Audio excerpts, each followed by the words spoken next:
semua negara, even dictatorship call themselves demokrasi, panggil negara mereka negara demokrasi, termasuk Malaysia.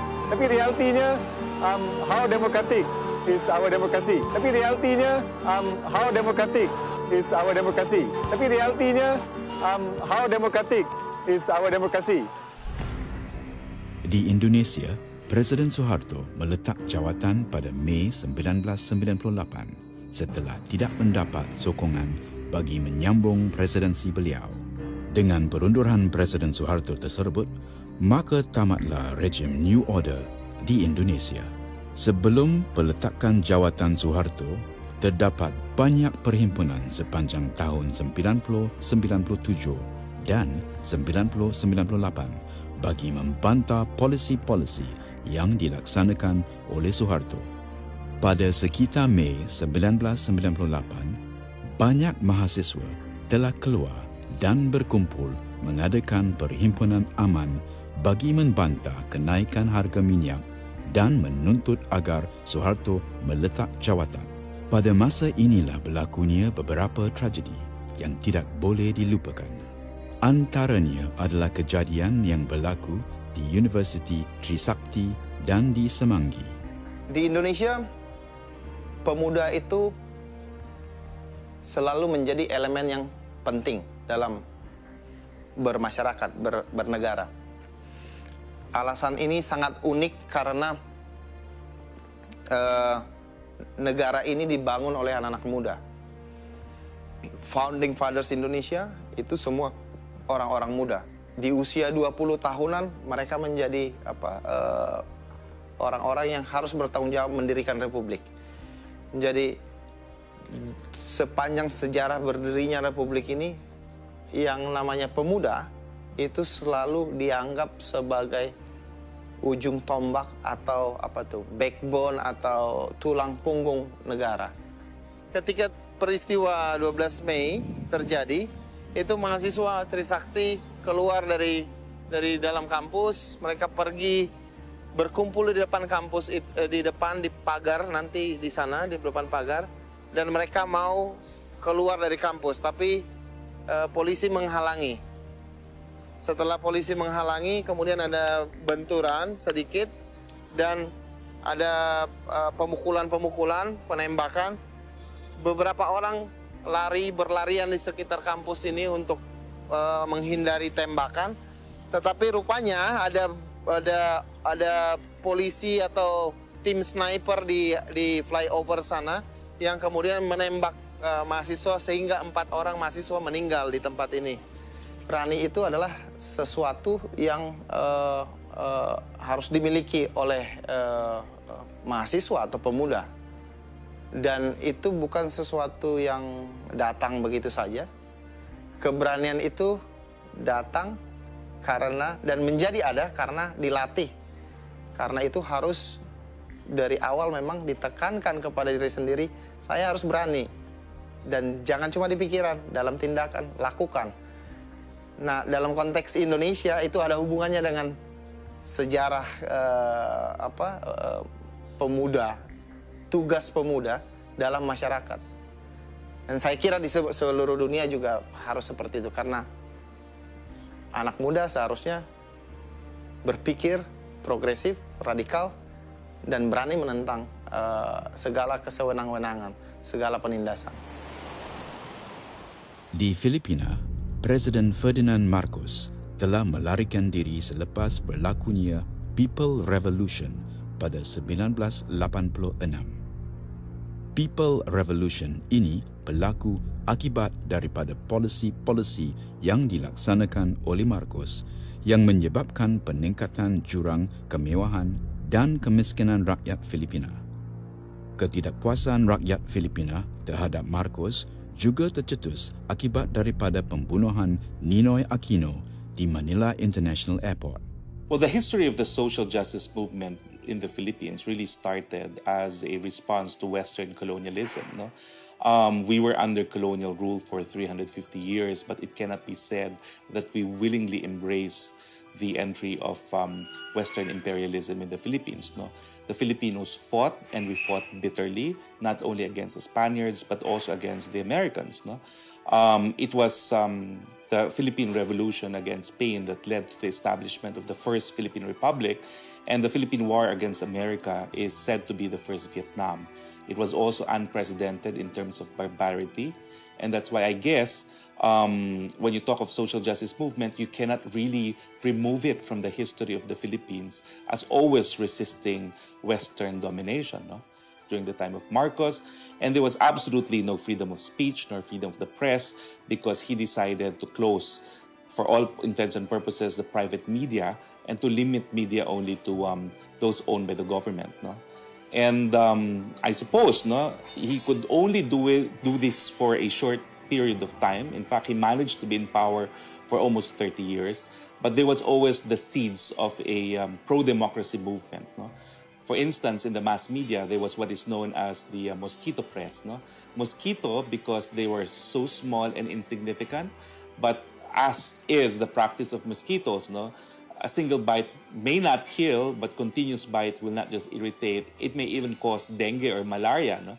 So that was the beginning of an aspiration towards a democratic society. This was followed by resort to mass demonstrations in the streets, and which of course culminated in 1986 no, with a massive outpouring of public indignation no, on the occasion of what really was a military coup. No? And the difference was that it was the civilian population, through what is known as people power, that protected the coup plotters against the Marcos dictatorship. Now, why did NAMFREL come to be? In the 70s, we were under a dictatorship, Ferdinand Marcos. No? As a dictatorship, all democratic institutions were destroyed. You did not have a free media. In fact, media practitioners were arrested and put behind bars, many of them. You did not have a judiciary that was functioning, meaning to say that they were subservient to the dictatorship. The military acted like a private army of the dictatorship. And as far as elections are concerned, the Election Commission, while the law defines it to be independent, was under the effective control of Marcos. So, people have lost faith in elections as a means for bringing about change.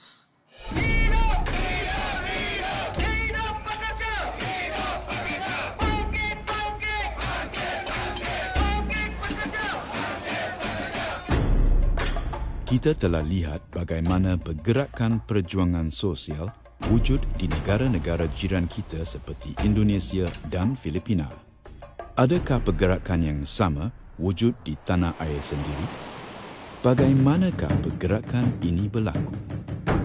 Adakah betul kuasa rakyat, people's power, berada di tangan kita apabila kita melihat ketidakadilan berlaku?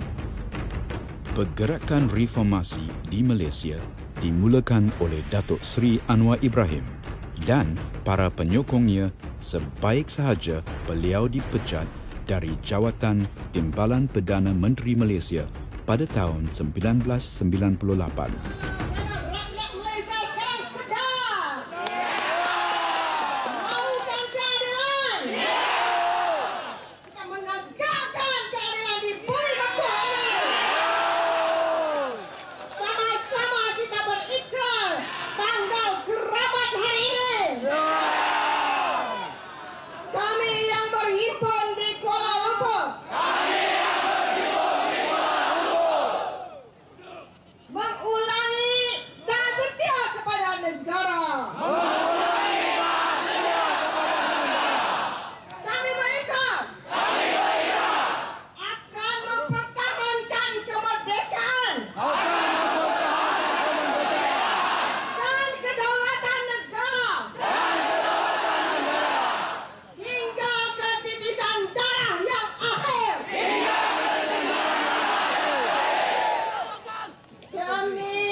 Seorang individu tidak boleh membawa apa-apa perubahan, perubahan ini adalah struktural yang perlu dilakukan beramai-ramai, satu organisasi yang tersusun. Tapi ketika itu, apabila mereka melihat, kerana ketika itu Anwar Ibrahim ialah Deputy Prime Minister, orang kedua terpenting di dalam kerajaan Malaysia, tiba-tiba ditendang keluar. Jadi harapan mereka yang melihat Anwar Ibrahim ini akan membawa sesuatu.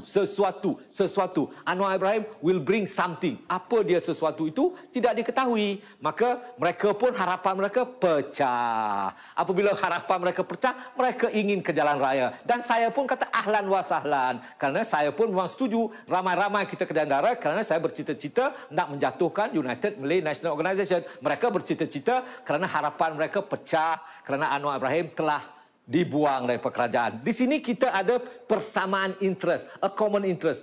Kepentingan saya ialah menjatuhkan kerajaan United Malay National Organisation. Kepentingan mereka ialah harapan mereka pecah, mereka merasa marah. Itu kita terdidik bersama-sama di jalan raya menentang musuh yang sama. Itu yang daripada analisa saya berlaku pada ketika itu.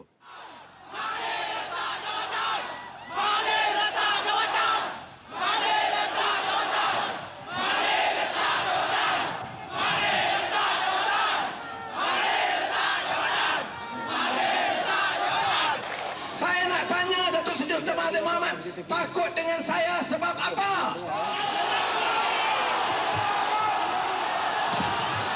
Sebab dasar saya lebih mementingkan program pembasmian kemiskinan dan bela nasib rakyat.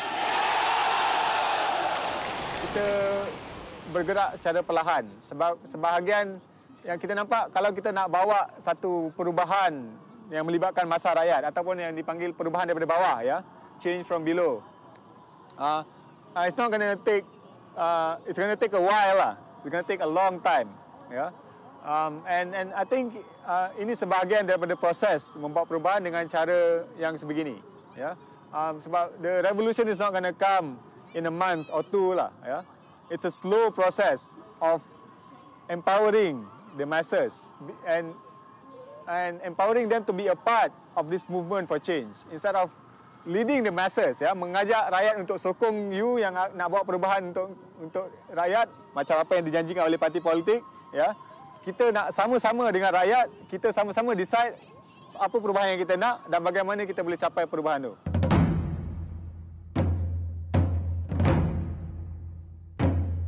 Suara sebagai organisasi hak asasi manusia, kita mempunyai beberapa kempen, tetapi Suara punya matlamat utama adalah membawa satu gerakan hak asasi manusia yang memberikan peluang kepada rakyat Malaysia untuk menyedari hak mereka dan juga memperkasakan rakyat Malaysia untuk menjadi sebuah kelas masyarakat yang mempunyai pengetahuan yang tinggi tentang hak dan mereka tidak boleh ditipu ataupun dilayan oleh mana-mana pihak pemerintah di Malaysia ni dengan tidak adil. So kita mahu lahirkan satu masyarakat yang lebih berpengetahuan luas dan mereka berjaya membawa negara ini ke arah yang lebih saksama dan adil. Dan sebagai Suara, kita telah lakukan beberapa kempen. Salah satu adalah pemansuhan IAC. Suara lahir kerana IAC dan kini pemansuhan IAC itu adalah antara kejayaan besar Suara. Dan terlibat dalam Suara dan dalam kempen itu adalah suatu yang membanggakan dan juga suatu yang saya rasa apa yang telah kita tunjukkan kepada dunia bahawa sekiranya kita buat konsisten, sekiranya kita percaya dengan apa yang kita buat untuk menyedarkan rakyat, itu akan berjaya kita kalau kita konsisten dan percaya pada matlamat kita. Bangun pagi buat kuih bangkit, mahasiswa perlu bangkit. Ya! Baik. Mahasiswa dan anak muda yang berkumpul pada hari ini ialah isyarat jelas kepada kita bahawa mahasiswa sudah muak. Mahasiswa sudah benci, mahasiswa sudah bosan dengan kerajaan pada hari ini. Betul! Apa yang kita tuntut cukup jelas. 6 tuntutan kita dalam pendirian kita. Untuk bebas ini, kita mahu bebaskan akademik, mansuhkan aku. Mansuh.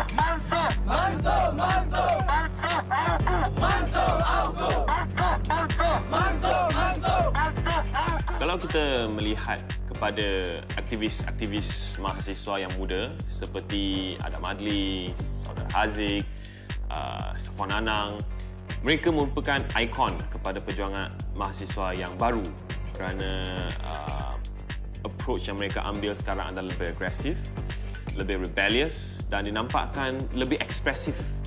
Dan ia dapat menarik perhatian pada ramai mahasiswa pada hari ini. Dan perkara ini bagus kerana lebih ramai orang sekarang lebih kenal dan lebih mengetahui tentang apakah permasalahan yang dihadapi oleh mahasiswa pada hari ini.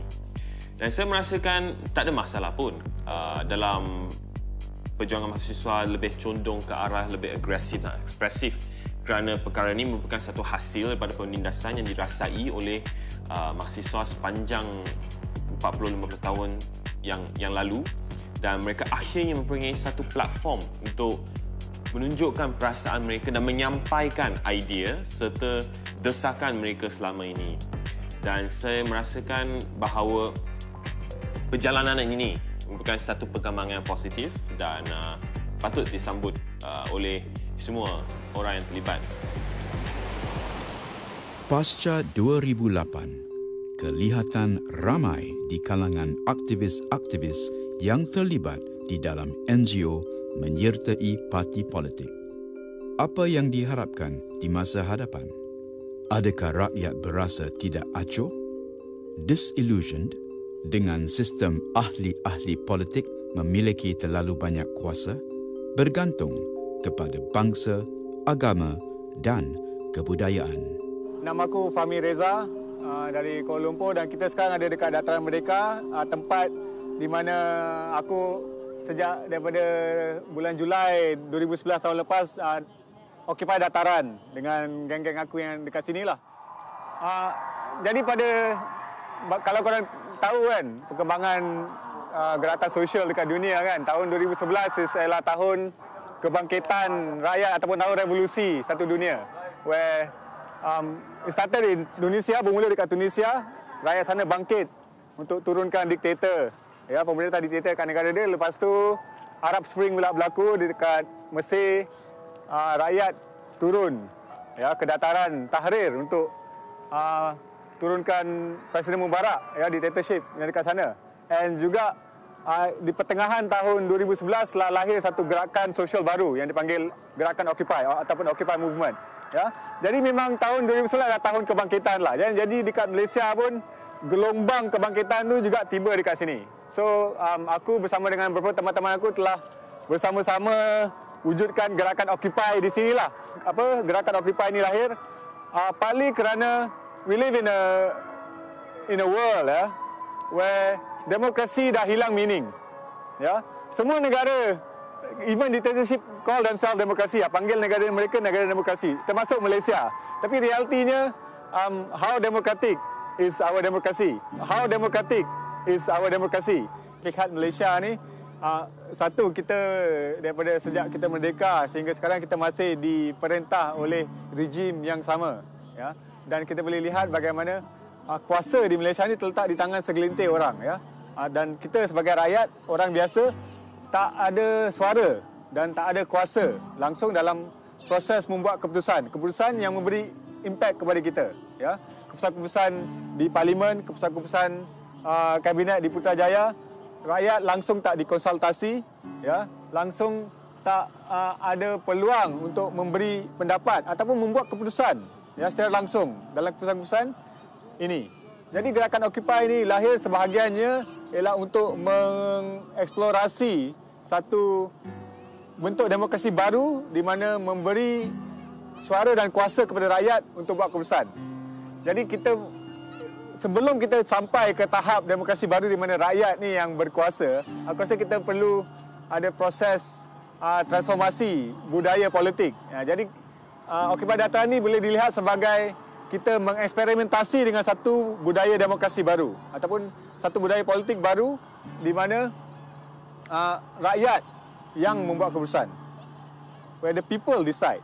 Bagi aku, it's do your own thing lah, ya. Kalau tak ada mana-mana grup yang ngam dengan apa yang kau nak perjuangkan, do it yourself. start your own group, start your own movement. Ya, it's not tak mustahil. Dengan zaman serba teknologi dan internet sekarang ni, tak susah untuk kita connect ya dengan orang-orang lain untuk cari orang yang mungkin bersetuju dengan perjuangan kita dan kita lahirkan gerakan baru. Ya, dan gerakan Occupy ini adalah satu contoh ya di mana you tak perlukan pemimpin yang berkarisma yang besar lah kan to lead an organisation or a movement. Sebelum saya menyertai di Malaysia, saya selalu dikabarkan, diwar-warkan belia adalah ejen perubahan. Tetapi saya tidak diberitahu bagaimana untuk menjadi ejen perubahan. Menerusi Undi Malaysia, saya didedahkan dan juga diberi maklumat bagaimana menjadi ejen perubahan dan bergerak ke arah itu.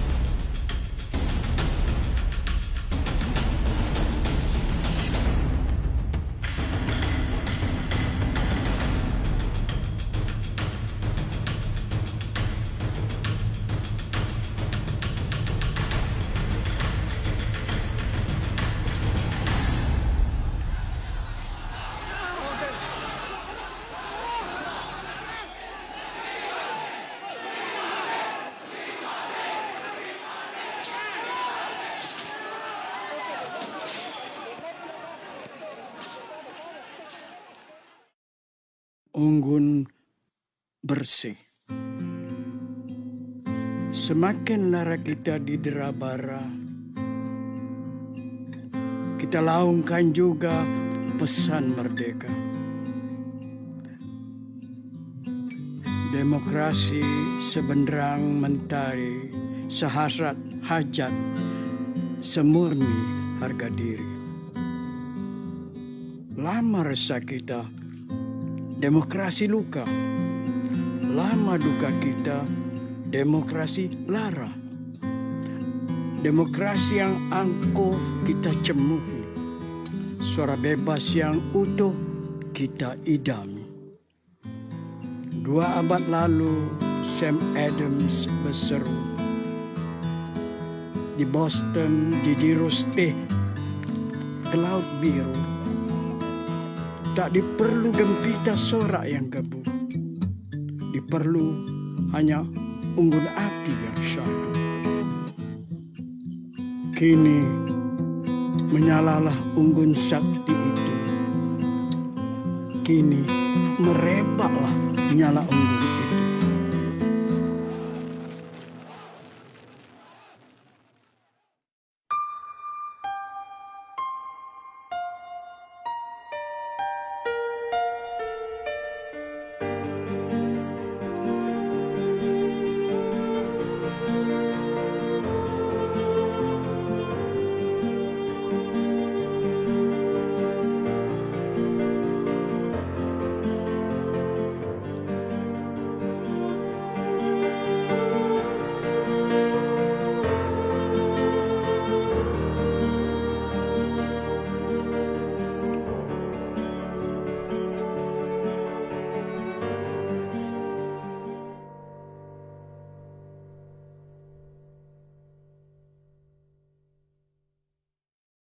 Embarrassed when I saw the picture because I didn't really expect the announcement to be so visual. So to start things off, I think first of all I just want to say I'm really very honoured to have this opportunity to meet all of you, and very happy actually, very pleased that there is a society like this in the LSE that is actually looking after the affairs of Malaysian students. And it's not just affairs of Malaysian students, but trying to look at different ways in which you can come together. So without the efforts of our former vice president, president-to-be, I heard all these guys are doing such great work in trying to keep the society going. There won't be platforms and opportunities like this. So I think we do have to give them a lot of credit for this. You might want to give them a round of applause. It takes energy, it takes commitment, and it takes effort. When you come to a new place, a new university, the first thing to do is always try to link up with your fellow countrymen, right, or people that you have similarities with. So I think this is very good, and I am most honored and most privileged because it's always nice to talk to young people because it just makes you realize how old you are. So that's always the starting point. That's the first thing. Second thing is I'm always brought back to my own university days. I never had the privilege to come to LSE or to London. I did my basic degree in University Science Malaysia in Penang. It's probably the best place in Malaysia to study because Penang is this lovely island with great food and the beach, the hills, and nightlife, and on top of it being a good university at the time. So it does bring back a lot that you have talks like this and you have to come at night, leave your hostel, come at night and all that. And I also talked to a few of you. I realized that some of you are not from LSE, you are from different colleges. So if you don't mind, can you just give me a short introduction about your name in your course? At least I know who you are and what you're studying and where you're coming from before we actually begin the dialogue. So maybe from this side? Hi Renik, my name is Zian. I'm from LSE, first year doing actuarial science. Nice to meet you. Yeah, I'm from LSE as well. I'm in my second year doing actuarial science. Hi, my name is Aisha. I'm studying at Kaplan Business School doing BSc Accounting and Finance. Hi, I'm Arif. I'm studying at Kaplan as well. I'm doing banking and finance. Hi, I'm Sia. I'm at UCL doing law. Hi, I'm Ines. I'm in MSc, first year accounting and finance. Hi, I'm I'm from King's doing law. Hi, I'm Jen. I'm second year doing government and econs at LSE. Hi, I'm Remy. I'm the second year student doing actuarial science in LSE as well. Hi, I'm Luna. I'm basically doing my PhD in desalination and water treatment in Grabriel College. Hi, I'm Zuyan. I actually live in Malaysia. I'm just here for a 1 month work trip. Hi, I'm Shanley. I'm a first year doing economics at LSE. Oh yeah, I'm Hauran from LSE, first year economics and economic history. Hi, I'm Ritesh. I'm at UCL. I'm doing a degree in maths with economics. Hi, I'm Ian from UCL as well, studying civil engineering. I'm Adrian Cham from City Law School. I'm studying finance and partnership. Hi, I'm Jimmy. I wish I was back in university. But you are from Penang. I'm from Penang. I'm Top Planner. Hi, I'm Millicent. I'm visiting and I'm an associate at the NUCC. Hi, I'm Yvonne in LSE doing first year actuarial science. Hi, I'm Ruby. I'm first year doing actuarial science. Hi, I'm Kami. I'm from LSE too. I'm doing actuarial science. Hi, I'm Amy. I'm a research assistant as well. I'm based in Switzerland. And hi, I'm Yolanda. I'm a doctor and I studied at King's many moons ago now, unfortunately. Okay, that's great. Maybe by way of introduction, I should also tell you that I do have a little bit of a history in LSE because I did a fellowship here in 2006, I think, for about 5 months. So, never been to Clement House, but the one near the Peacock Theatre where all the happening activities are going on there. So for 5 months, I also had a little bit of the student life in LSE. So good to come back and good to see all of you here today. How many of you are registered voters? How many of you can vote? How many of you are still underaged? Who's underaged? Okay, so you're all basically about 19, 20, is it?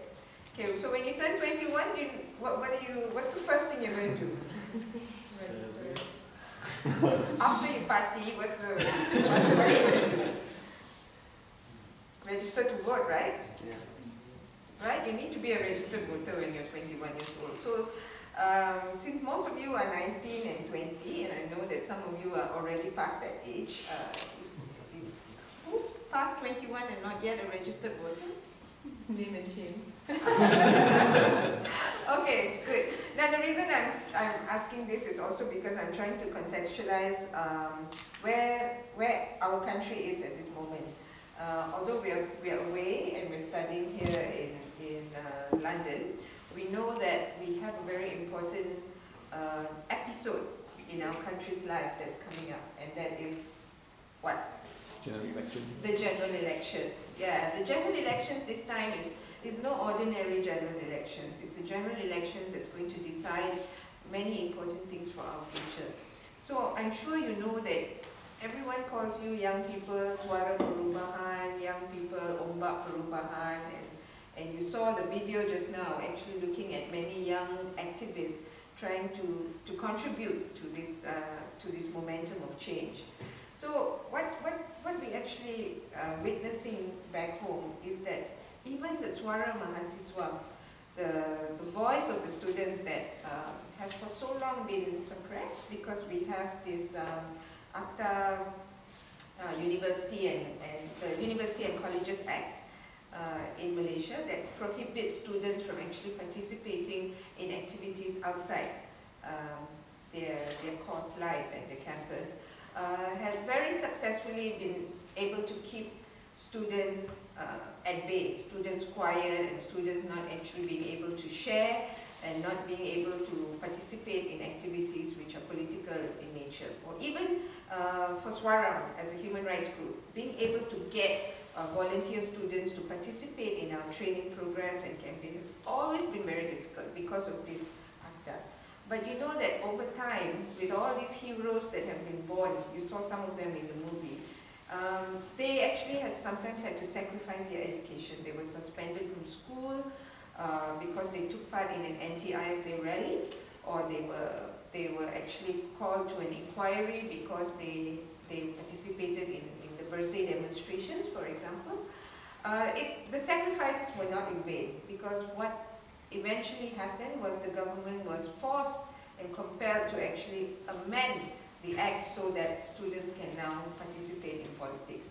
And these things don't actually come overnight. It's not something that's given to you on a silver platter. Normally, you have to fight for it. You have to fight to allow for that change to happen. So the Suara Perubahan for young people, I think, is something that is being felt across the board. In universities, outside the universities, we find that Malaysians are rallying for change. And it's not just the seasoned activists that are talking about it, but the students, the young people in universities and colleges are playing a very, very important role. So likewise, you here in the LSE also have a very important role. And I'm actually very glad that you find ways to come together.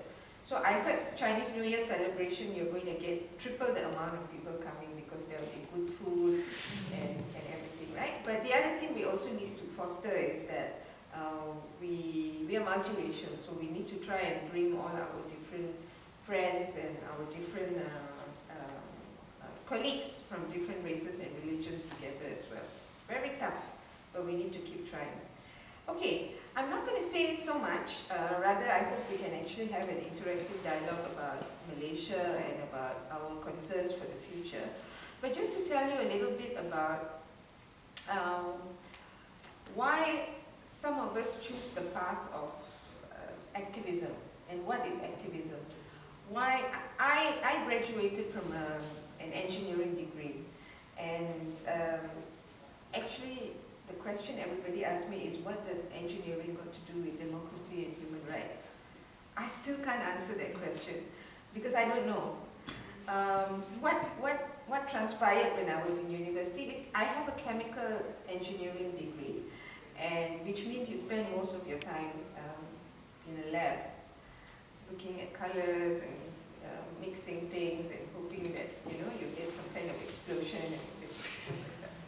But some of the things I did outside the science lab seemed to actually tug at your heartstring, because I was fortunate that when I was in university, I got involved in activism for some wrong reasons. It was actually a guy that got me attracted to the thing in the beginning.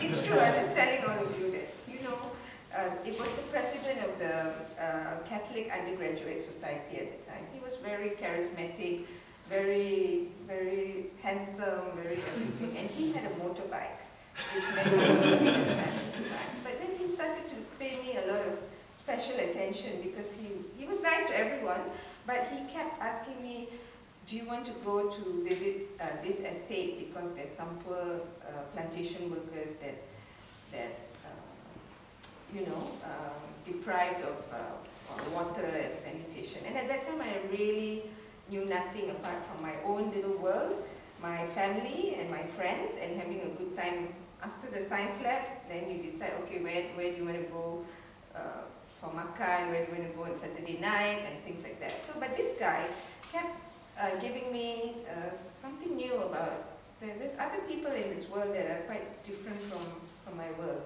So he was actually a final year student when I was in my first year, and he was linked to this NGO called the Consumer Association of Penang. I don't know, people in Penang, I'm sure you know who they are, right? They are a very established old NGO. And at that time they were working on several issues with plantation workers, and they were also working on the community that was suffering from radioactive waste.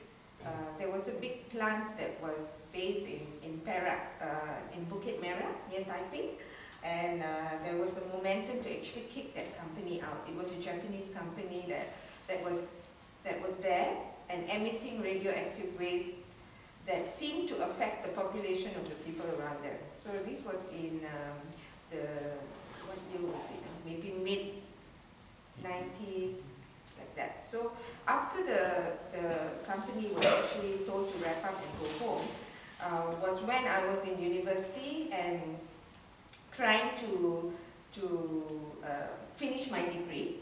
But at that time, Sahabat Alam Malaysia was looking at the waste, the radioactive waste, and how much of it was being emitted and how much of it was actually affecting the population medically. So they called some of us students to do some basic reading, tabulate the readings and stuff like that. So this guy that kind of led me into the thing, took me on his motorbike to Sahabat Alam Malaysia, and then we spent a few hours doing this kind of thing. Then we go to the plantation, look at the workers and see what to do and all that. And we brought a lot of the things back to the society, like your society now, the Catholic Society, to actually discuss what does all this mean. There are different people in society who are deprived, either they're poor or they're suffering because there's a big rich company that has decided to just come and set base here and discard the needs and the rights of ordinary people. So there was no major political analysis for me at that time, up to the point that I left university. It was just about having a more microscopic view of society, that I was actually looking at different people and trying to understand their background, why they ended up like that. So, you know, you start asking questions, one question after another. No political analysis, no big story, no dashat thing like what we saw in the video about empowering the masses from the bottom and all that. Nothing like that at the time. So I graduated, and then there was a whole decision about whether I should come back to Kuala Lumpur to work, where my family is, or stay in Penang, where my boyfriend is. So, but eventually I was dragged back to KL, and I started working a normal job. But I already was introduced to a couple of people in Swaram and in other NGOs. And then this one guy was leaving Swaram, and he says, why don't you just come and work for a year, and then you can go back to your normal job. And you know, I think it would be a very good experience for you and all that. So, you know, gullible, silly me at that time said, okay, I will try. So that's actually how I got involved in working in a human rights organization. So I just dropped my job for a while. The for a while became a long while. And sometimes it's hard to put a full stop to these kind of things. And I also know people like Yolanda who have very professional jobs, continue to keep getting involved in human rights work, because once you get involved, it's very hard to stop and to say, okay, enough, this is it, this is enough, I've done enough. You never get to that point where it is ever enough, because you never actually find the result of what you're working for so immediately. You have to keep struggling. And I just want to emphasize that word struggle, because this is not about mixing two chemicals in order to get an explosion. This is a long-term struggle to actually achieve meaningful change, to actually see society improve, or to actually see people become better persons, for example. It's a long process. So once we get into it, we realize that it becomes part of your life, not like nothing so dashad like it's a lifelong commitment or anything, but it's just part of your life that you actually want to incorporate activism as part of your being, so that you become more whole, and you don't just look at graduating in order that you get a job that pays well, and that you can buy your first car before you turn 25, and that you can buy your first house before you turn 30 or 28, I don't know, and that so the set plan that you have is fine, but it's always very, very important to look out at the bigger picture on what a better future will actually mean, and how we can actually play a part in contributing it. So it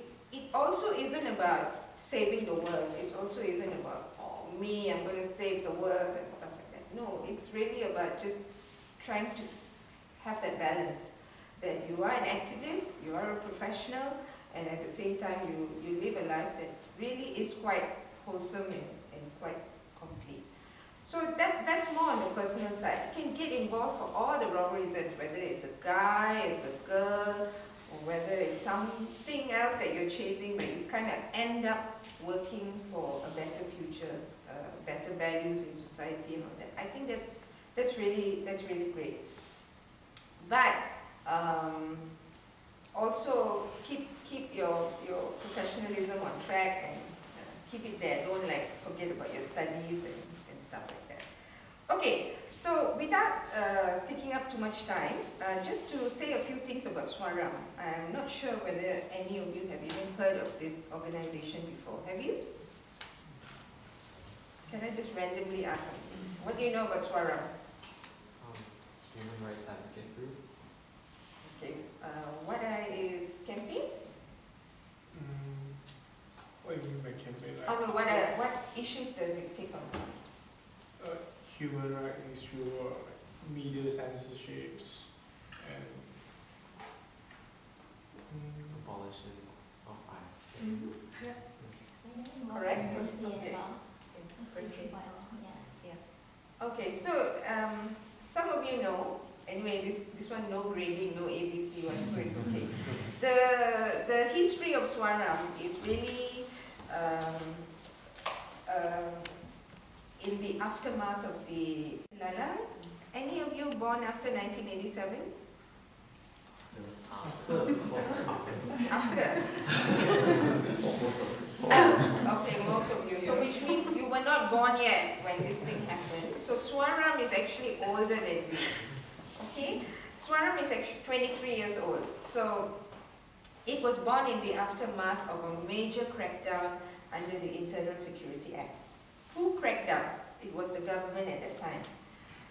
Who was the Prime Minister at that time? You remember? No, you were not born.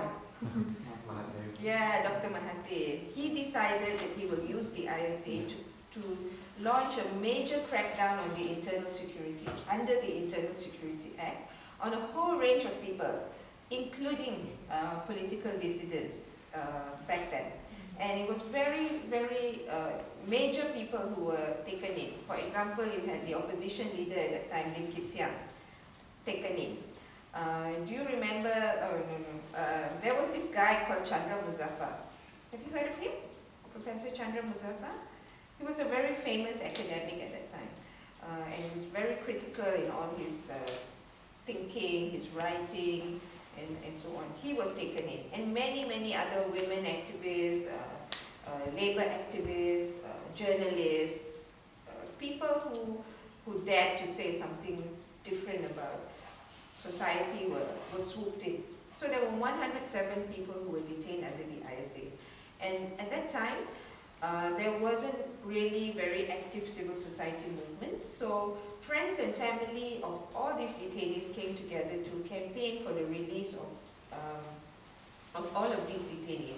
And some of them had been detained for, I think, a period of up to 4 years without trial. Now, when I spoke to some of you earlier, I know you are law students. One of the first things you need to know when you're a law student is there must be due process in anything. You must have that space to defend yourself if you're wrong about something, right or not? Oh, you're not wrong. I'm looking at you. Who's a law student? You, right? Okay. That if somebody accuses you of doing something wrong, you must have the right to defend yourself, right or not? So in the case of the ISA, there is no process to defend yourself because there's no right to trial. You just get taken away, put in a prison, and you languish in there until the government decides, okay, it's time to bring you up. So it's called arbitrary powers. They decide, and they usually abuse and misuse their powers because they can decide at any time to arrest you under the ISA and at any time to release you. So friends and family were very brave. They came together, they campaigned for the release of everyone, and at the end of it, they decided that this is not for short term. We do need an organization that will work towards the abolishment of the ISA, and that's how Swaram was born. That was in 1989. Now some of you were born, right? 1989? No. Oh my God. Okay, 1989 Swaram was born, and we began to actually look at other human rights issues as well at that time. And they included issues like police violence. What am I saying when I talk about police violence? I'm actually referring to our law enforcement agency, the policemen, and how they conduct themselves, what kind of powers they have, and when they detain people in the police lockups, whether they beat them up, whether they torture them, and some have even died in police custody. And because policemen also have guns, sometimes they misuse their powers. So if he's a criminal and he was caught running away with some cash, what should the policeman do if he has a gun? Try to stop him. He might try to shoot his leg so that he can stop running, but instead he shoot his head, so he sure die one. So it's questions like this that when he shoot his head, and he know that when you shoot a head, he will sure die, whether that's an abuse of power, or does the policeman have the right to take the life of somebody else? So we found that there were more and more cases like this in which it's not just the government that was directly abusing their powers, but it was also the agencies that were working for them that were given the mandate to just wholesale abuse the powers of the people. So groups like Swaram had the function to be a watchdog. Watchdog means you monitor. You actually, you can't do much as an ordinary citizen, but you can do some things. You can monitor and you can report that incident either to the police or to some other body that you think will take up the issue. So we found that more and more cases like this deserve to be documented. So every year we come up with an annual human rights report, and it covers many issues from ISA to police violence to refugees. Any of you know what refugees are? Refugees are basically people who run away from their countries because of political persecution, or that they are wanted by their government, so they leave their country to seek protection elsewhere. And Malaysia is quite notorious when it comes to refugee protection because it does not offer a permanent solution for refugees, but a temporary one. So many of them are thrown into camps before their asylum status is sorted out, and before they can actually move to a third country. So the situation of refugees is also quite dire, and many of the refugees come from Myanmar and so on. So we actually compile a report like that, and when you guys come back after you finish your degree, and if you remember this talk and you feel like you need to do something, the minimum thing is you can actually help with the monitoring of news reports and cases, and if some of you are good at writing, you can also help organizations like Swaram to actually put out short reports that will eventually be compiled. You can even do it from here actually, so no need to wait until you come back. So that's some of the work that we do, and we run campaigns that normally irritate the government. And when I say irritate the government, I mean we are loud. Even though we are small, we don't have that many volunteers and people, we are loud. We are loud because when we talk about human rights issues, we cannot be shy about calling a spade a spade. So if somebody is beaten by the police, you cannot go and say, please help lah, but if you don't help, it's okay lah, we'll find something else. We are loud because we need to advocate the fact that the police have done something wrong, and we insist that justice has to be served. So when we're loud, the government normally doesn't really like us. And so they try to harass us in different forms and all that. So before 2008, what happened in 2008?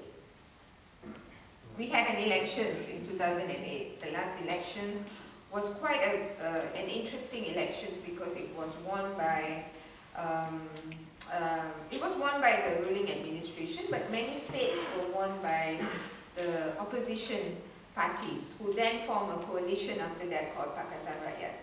So because there is a better balance in parliament, and because there is a better sense of debate on the issues in parliament, civil society has also grown. And the human rights causes are also now being championed by both sides, because now it's important that people go in with the credentials of actually championing human rights issues if they want to be in political parties or to be political leaders and so on and so forth. So the situation now is changing. More and more people are talking about human rights. Mahasiswa are becoming more brave.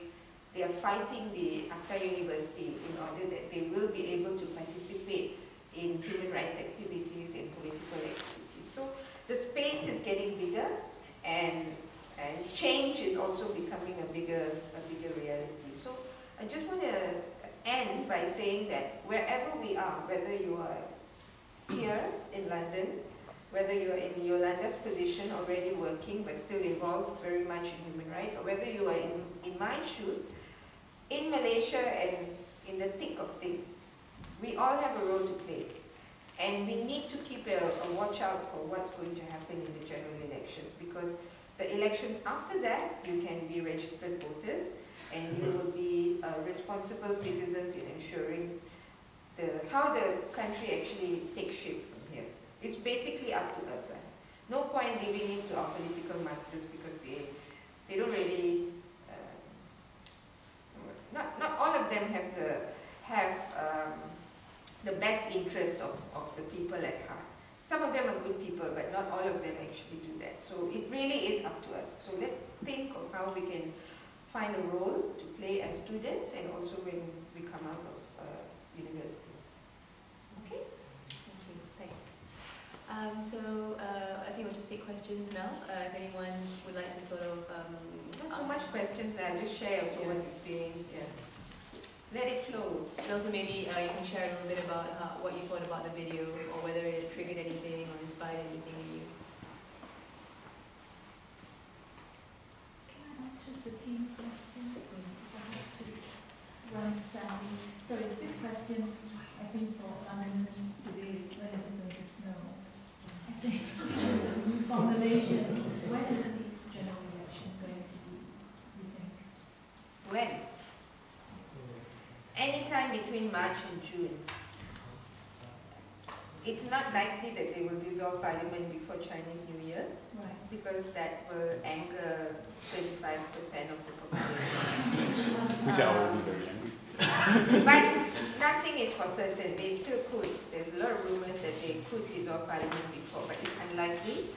So Chinese New Year is on, now we are talking maps and dates and all that. Chinese New Year is on 10 of February, am I right? Yes. Yeah, so you celebrate Chinese New Year for 14 days? 15? Okay, so 10 plus 15 is? 25. 25. So the earliest likelihood is the dissolution after Cap Gome, and then the speculation is Parliament will be dissolved end of Feb, nomination will be mid-March, and polling end March. That's one possibility, but you should actually ask Najib. He's the only one that knows. And the other speculation is that because the government is in quite a tight spot now, they caught themselves in so many tight knots, that they may wait until the end, which is April 28th, is the last day that Parliament can be dissolved. Why April 28th? Because Parliament was convened first after the 2008 elections on March 28th. Yeah, April 28th, 2008. So exactly 5 years they have to dissolve. Okay, so that's why April 28th is the final day they have to dissolve, which means election could be in early June. But that is the absolute The elections have to be called within 60 days of this week. Yes. So yeah, just to explain that, once Parliament is dissolved, the maximum time that you have to call for elections is 60 days. Cynthia, can I just add to that, the lower question? I mean, is it, do you think, in your experience as an activist, that this is going to be a very important election because it could very well be a tipping point, as in the current regime may change? Do you have a sense that that could happen?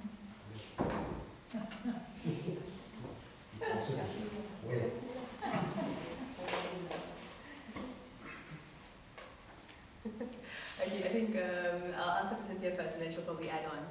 I mean, I think it's been a really sort of interesting period. I mean, maybe just to share a little bit about myself as well. I think when I first got involved in activism, it was sort of 1998, after Anwar's sacking and then the whole sort of reformasi period. And I think at the time it was actually a very depressing time because I went to school with Anwar's daughter and basically saw a very sort of first-hand and first account about how you know, the government had the power to actually just turn people's lives upside down overnight. And I think during that entire period, it also seemed that no one really cared because there was so much going on in the country, but I think Malaysians in general seemed very apathetic and quite laid back, and also very afraid of wanting to challenge power and authority. And when we came over here to the UK, I think it kind of made me think for once about how, you know, everything was just so different. People didn't really care who you were or what you said or what you did. There was that sense of freedom and the ability to move without being concerned that, oh, if you say something about the government or something critical, that, you know, that could get you into trouble. And I think I was very inspired by, I guess, that freedom of speech, that freedom of movement, and that ability to just be who you were without, you know, having to always self-censor yourself. And then we started up a small solidarity campaign to abolish the ISA back in 2001. And at the time, we used to protest outside the Malaysian Tourism Office. And I think in some of our protests, we used to get 5 or 6 people. And, you know, sometimes we felt really stupid, like being out there in the rain or the snow, like protesting. And, you know, what are 5 or 6 people going to be able to do to actually, you know, help change the situation in Malaysia? And then, you know, there was this period where there was a clampdown on the reformasi activists, and many of them were also detained under the ISA, including Hishamuddin Rais, who you saw on the videotape just now. And, you know, so all of this was going on, and I think at that time there was only one opposition member of parliament for Keadilan, you know, Nur Osman, who won, and, you know, everything just seemed very dire. And then suddenly, I think throughout, I think this is what brought me back to Cynthia's point about consistency and about realizing that actually change doesn't happen overnight. But I think throughout the period we started seeing more and more opening up of the political space, and I guess people being willing to stand up and to assert their rights. And also I think there's great power in people coming together. So if you're just one or two people trying to do it, it's very easy for you to be targeted, it's very easy for you to be torn down. But I think when we see this whole mass movement of what happened with Bersih 2.0 and then Bersih 3.0, and so much so that when we did the Solidarity Bersih walks in London last year, we actually got 800 people turning up, and actually 75% of them were students. And many of them were government-sponsored students, and the government-sponsored students, actually some of them came in masks, but some of them just choose to come out as themselves. And I think that was actually really a big tipping point for me that really inspired me as well, to make me think that actually in the space of 10 years, in the space of 14 years, you can actually see a huge sort of like cultural shift in the way that people are behaving and in the way that they're, moving together as a movement. So I think for me, I think it's a very exciting time, and I think it's interesting also to see how the government responds to pressure, because I think a lot of the time as civil society and as ordinary citizens, we ask, well, how can we get the government to listen to us? How does what we say going to make any impact on what the government does? But I think one thing that the Malaysian government is very sensitive about is their image. And they spend millions of ringgit every year trying to sell themselves as being a paradise destination and great food, sunshine, etc., etc.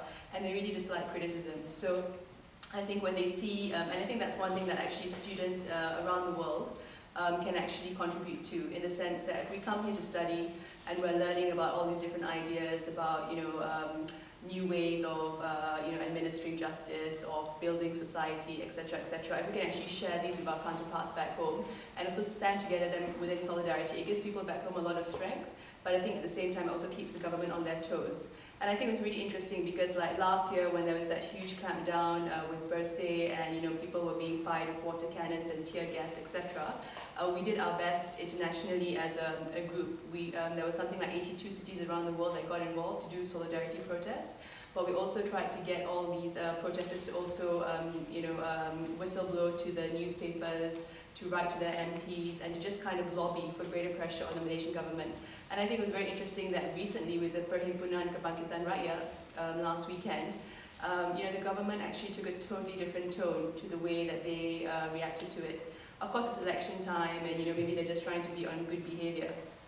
But I think that, and also for me, the abolishment of the ISA, although of course it's not perfect because they brought in the special securities measure, back in 1998, to actually imagine that the ISA would be abolished seemed absolutely ludicrous.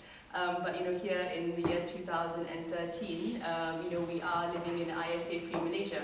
Of course, not all the ISA detainees have been released yet, and there's still a lot of work to do. But I guess I'm just sharing it as examples of how I think actually change can happen, although it's a slow process and it's hard and it's something that we have to be in there for the long term. And so I think in answer to your question, I think that change in Malaysia will happen. I hope that it happens with the general election. And I mean, personally, for me, as just trying to do my own little bit in the world to bring positive change in Malaysia. For me, it's not about getting the opposition into power and seeing them stay there indefinitely, but it's about teaching government that actually, in a healthy democracy, you have your checks and your balances, and one government can be voted in, and then 5 years later can be voted out, they're doing a bad job. And I've been living in the UK for 15 years now, and I've seen government change 3 times, and the sky hasn't fallen down. Life goes on. Administration continues, and people continue to build on their hopes and their dreams, and be active members of society. So I think that's something that government in Malaysia and people in Malaysia need to be reconditioned for that. But obviously, after 55 years of one, what we're witnessing now is some kind of collective strength that we see with Malaysians. That the boldness and the courage that is being displayed was something that I could not have imagined before 2008, 10 years ago. Because we have always been living under this shadow of fear, whether it's the ISA or it's one law after another, or that the police will come clamping down after us and all that. But now it's like the fear is being set aside. And because the fear is being set aside, the feeling of being empowered is actually very strong. That you get more and more people coming out to the forefront to speak. And if any of you have been following online the last 2 or 3 days, something has gone viral. There was this university Listen. forum that has taken place, organized by this group called SWIM. It's a Suara Wanita One Malaysia, and the moderator was actually bullying a student who was asking a question on free education from the floor. And she was actually talking down to the student and saying, you come to my forum, you listen, I speak and you listen. And she used the word listen like more than 11 times. So this whole thing had gone viral. Now the student that dared to ask the question is a new star. She's the one that's being celebrated. And the moderator that tried to bully her into keeping quiet is now being forced to answer for her bad behavior. So this kind of thing was never imaginable before. But why is this so? And I think we have to recognize the power of social media. We have to recognize that Facebook and the internet and Twitter has actually given us a new space that you not just chat with your friends and stuff, but you can actually use it to share information and to actually pass on news about important things that are happening. So within a day, that particular video was viewed by more than 300,000 Malaysians. And it's actually a video on a forum on Mahasiswa, but because there was outright bullying going on by the moderator against a second-year law student who was asking a question about free education. And because that moderator tried to stop her, but the student continued to ask. So there was a tension, and it showed that the student was not scared. She asked even though she was being intimidated. And so this is the kind of spirit, I think, we're living in this new dawn, that you're getting new heroes sprouting out everywhere because people are beginning to speak up. They're putting their fear aside. And this needs to be celebrated because we no longer should talk about, we could be arrested, we shouldn't do this, the special branch are watching after us. Tomorrow, special branch will send him a letter to say why you organized this talk. Who cares, right? I mean, it's a new dawn, so we celebrate that free space. And